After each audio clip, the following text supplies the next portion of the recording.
Bro I feel like कि WWE बहुत बड़ा चंक लूज कर रही है अपनी WWE को, या फिर मैं तो कहूँगा ऑल एलीट रेसलिंग भी अमेरिका में करके।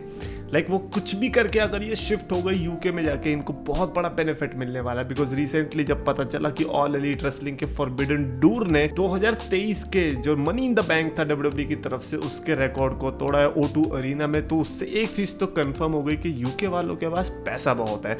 ऑफ कोर्स लाइक इतना लूटा है इन लोगों ने पूरी दुनिया को, तो पैसा तो कहीं ना कहीं ये खर्चेंगे, और ये प्रोफेशनल रेसलिंग में बहुत धड़ल्ले से खर्च कर रहे हैं। इनको फर्क नहीं पड़ रहा इनको किस टाइप का प्रोडक्ट मिल रहा है, they are just buying it. And वो हमने सिर्फ फॉरबिडन डोर में भी नहीं देखा, वो हमने रॉ में भी देखा, और अब आगे चल के क्लैश इन पेरिस भी ऐसे ही होने वाला है। सो इट्स क्लियर कि आप अमेरिका में शो मत रखो, आई डोंट नो क्या फ़ायदा मिल रहा है। आओ यूके में, हमें भी अच्छी क्राउड देखने को मिलेगी, एंड आई थिंक उसकी वजह से ये लोग भी मोटिवेटेड होंगे बेटर प्रोडक्ट देने में, क्योंकि इनको भी बेकार लगेगा कि भाई प्रोडक्ट तो गंदा सा और ये चैंट्स करे जा रहे हैं अच्छे अच्छे, ये भी प्रेशर में आएंगे कि नहीं हमें भी प्रोडक्ट अच्छा देना पड़ेगा। तो guys, so much champions of the world, मैं हूं 3DX Chetan, the best wrestling creator on this subcontinent with the best wrestling audience, and I feel like कि आज बड़ा लाइक सूरज किधर से उगा है, बहुत अलग जगह से उगा है, क्योंकि आज रोमन रेंस भी आ गया शो की स्टार्टिंग में प्रोमो कट करने के लिए, और मेरी भी वीडियो आ गई। वाओ, लाइक जस्ट इमेजिन भाई, मैं अपना तो मैं क्या ही रीज़न दे सकता हूँ, बट आई फील लाइक कि रोमन रेंस जैसे ही है, एक्नॉलेज ही मत करो इस चीज़ को, ऐसा कुछ हुआ ही नहीं है। तुम्हारे लिए पार्ट टाइमिंग सिचुएशन चल रही होगी, मैं तो अपना रेगुलर ही हूँ। बट एनीवेज, आज रोमन रेंस का ये जो सेगमेंट था, जिसमें पहली बात तो just appreciate how crowd reacted. Like एक तो रोमन रेंस, और उसके अलावा जितनी भी चैंट्स थी, like they were just iconic. मैं कहूँगा कि 2 साल क्यों बोला मैंने, I have no clue, but ये जो 2020 से लेकर 2025 तक रोमन रेंस ने रन दिया है, उसको बहुत अच्छे से इनकैप्सुलेट कर दिया ऑडियंस ने, और बहुत अच्छा रिएक्शन देके रोमन रेंस को उसकी जो डिजर्विंग अपलॉज थी वो दे दी। So I really enjoyed that part. ऐसा लग रहा था कि रोमन रेंस की एंट्रेंस लंबी चलती रहे, I have no problem with that. Even जब रोमन रेंस रिंग के अंदर में भी आया, तो वो जो कन्वर्सेशन थी between the audience and Roman Reigns, it was pretty much clear that we don't give a shit about Roman Reigns versus Bronson Reed right now. Just give us Roman Reigns. Just give us एक ऐसा बंदा जिसको हम इतने time से देखते आ रहे थे, जो कि WWE को इतने टाइम से चला रहा था। हमें चाहिए था कि भाई बस आप ही बोलो और कोई मत बोलो। ओ बाय द वे, अगर किसी को नहीं पता तो मैं रेसल चैटर के चैनल पे भी आता हूँ मेंबरशिप वीडियोस के अंदर, तो अगर आपने वहाँ की मेंबरशिप नहीं ले रखी है और आप ले सकते हो तो ज़रूर लो। कंपलसरी नहीं है, बट एक डब्बी सिगरेट फूकने से तो अच्छा ही है, किसी का भला हो जाए। बट ऐसे में पता है क्या होता है, एक तो इनका जो डिसीजन था ब्रॉन्सन रीड को लाने का, ये भी मेरे को बहुत कमाल का लग रहा है, क्योंकि देखो रोमन रेंस इस टाइप का एंटिटी बन चुका है कि इसके सामने आप किसी भी सुपरस्टार को रखोगे वो ओवर होने वाला है। And Bronson Reed, Bron Breakker, ये बहुत अच्छे सुपरस्टार्स है। Roman Reigns versus Bron Breakker sure is a great match, but I feel like कि जो ब्रॉन्सन पे इन्होंने चांस लिया है ना, आई स्टिल डोंट अंडरस्टैंड कि इन्होंने ऑस्ट्रेलिया वाले इवेंट के लिए ब्रॉन्सन रीड को क्यों नहीं बचा के रखा और अभी ब्रॉन ब्रीकर को क्यों यूज़ नहीं करा, मेरे पल्ले से बाहर है। But right now Roman Reigns versus Bronson जैसे भी हो रहा है कर लो, क्या पता भाई रोमन रेंस ऑस्ट्रेलिया पहुंचे ही ना। रोमन रेंस कहेगा ऑस्ट्रेलिया जैसा कुछ नहीं होता, इतना दूर कोई जगह नहीं होती, ऐसा भी कह सकता है भाई रोमन रेंस, कहेगा कोई पास वाली जगह है तो बता दो। बट आज का जो प्रोमो था जिसमें मेरे को पॉल हेमन जब आया ना भाई, पॉल हेमन ने जब वो रोमन रेंस की जो चैंट्स लग रही थी उसको काउंटर में ऐसे बोलने लग गया ना, ब्रॉन्सन रीड, और उसके काउंटर में फिर क्राउड रोमन रेंस ही चैंट करने लगी। वहां से तो क्लियर हो गया कि भाई नहीं, Bronson Reed has no chance. Bronson Reed को कहता हु आर यू के चैंट्स भी लग रहे थे, and I am like who are you on Bronson Reed. तुम लोग ऑल एलीट रेसलिंग के शोज के लिए सोल्ड आउट कर रहे हो, तुम लोग ब्रॉन्सन रीड को हु आर यू बोल रहे हो। ऑल एलीट रेसलिंग से ज्यादा लोगों ने ब्रॉन्सन रीड को देख रखा होगा, and you are saying who are you. But anyways, Roman Reigns versus Bronson Reed जैसे तैसे करके इन्होंने क्लैश इन पेरिस के लिए एक अच्छा मैच तो सेट करवा ही दिया है। आज भले ही लाइक अब तो इतने सारे, मैं तो कह रहा हूँ दो तीन जोड़ी जूते और चुरा लेना ब्रॉन्सन रीड तो बहुत बढ़िया होगा, क्योंकि मैं देखना चाह रहा हूँ कि ये माला किधर जाने वाली है। और सही में मेरे को तो ऐसा लगा कि ये पॉलिटिशियंस वाली माला तुम क्यों पहन रहे हो, ये तो वो लोग डिजर्व करते।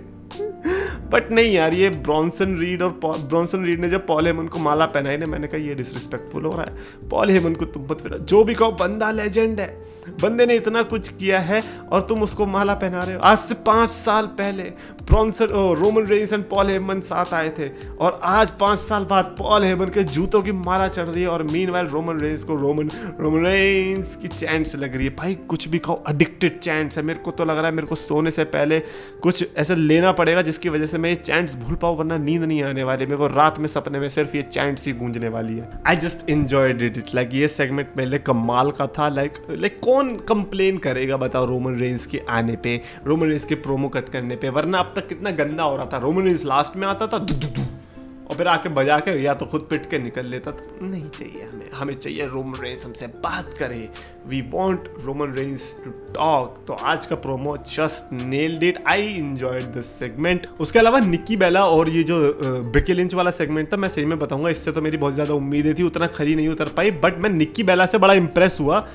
लाइक एक बंदा जिस तरीके से मूव करता है ना, उससे पता चल जाता है। और पता है मैं इस चीज़ सोच रहा था कि भाई जो ट्रिश स्ट्रैटस और लीटा, भाई ये कब के हैं, ये आके लड़ रहे हैं। तो भैया निक्की बेला, ब्री बेला, एज हेली, तुम्हें कौन सी शर्म आ रही है? अगर तुम्हारे अंदर जरा सी भी लड़ने की इच्छा है तो चुपचाप कूद पड़ो।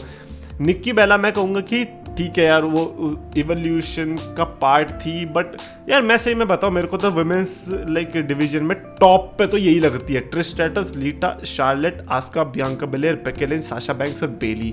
ठीक है, बेली का नाम ले दिया मैंने, कहा चल उस टाइम पे तो चल ही रही थी जैसे तैसे। इवन एलेक्सा ब्लिस भी मैं डाल दूंगा, बट निक्की बेला का मेरे को डालने में हेजिटेंट हो रहा था। बट अब मेरे को लगता है कि अगर इसने बेकी लिंच के सामने ऐसा प्रूव कर दिया ना that she can hang with like these type of superstars, और जो कि लग भी रहा है कि ऐसा होने वाला है, तो मेरे को बहुत अच्छी इंट्यूशन आ रही है कि बेकी लिंच और ये निक्की बेला का मैच बहुत इंटरेस्टिंग होने वाला है। आज प्रोमो में तो खैर है सच में उतनी इंसल्ट्स देखने को नहीं मिली। बेकी लिंच ने ओजी ऑसबॉर्न की इंसल्ट करी, दैट्स इट।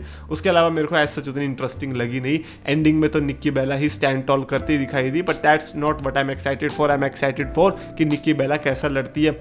ऐसा मतलब उसको देख के मेरे को पर्सनली ऐसा फील आया कि ये तो कोई बुढ़िया की बात ही नहीं है, ये तो लड़ सकती है। तुम कहाँ छुप के बैठे थे, क्या पॉडकास्ट कर रहे हो, चुपचाप लड़ो, ठीक है ना। उसके अलावा ये जब मैच था लास्ट में जे ऊसो का और bronze Breaker, sorry Jey Uso क्या पागल हो गया मैं, bronze Breaker and LA Knight का, ये किसका आइडिया था? ये ट्रिपल एच मेरे को तू बता दे भाई, तेरी सेना में कौन सा ऐसा सेनापति आ गया है जिसके दिमाग में ऐसा आइडिया आया कि हम इन दोनों के मेन इवेंट कराते हैं? Who told you that?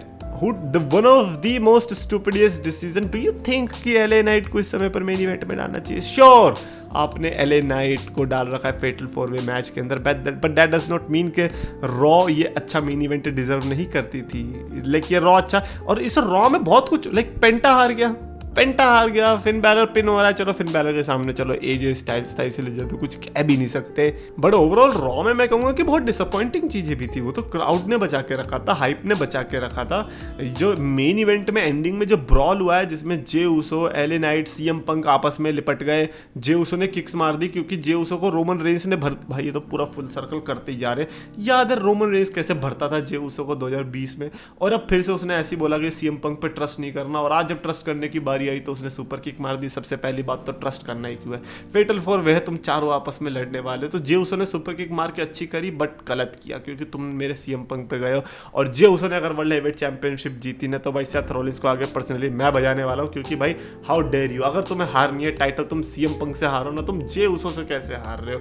Jey Uso को रिएक्शन बहुत अच्छा मिला, श्योर भाई, वो रिएक्शन अच्छा करने के लिए तो डब्ल्यूडब्ल्यू वालों ने किया कि यार चलो सीएम पंक को कुर्बान कर देते हैं, हमें अच्छा लगेगा कि ये हीट वाली बाहर आएगी यूके के अंदर। बस हो गई खुशी, अब चुपचाप क्लैश इन पेरिस में या तो सीएम पंक या सेथ रॉलिंस इनको जीतते देना।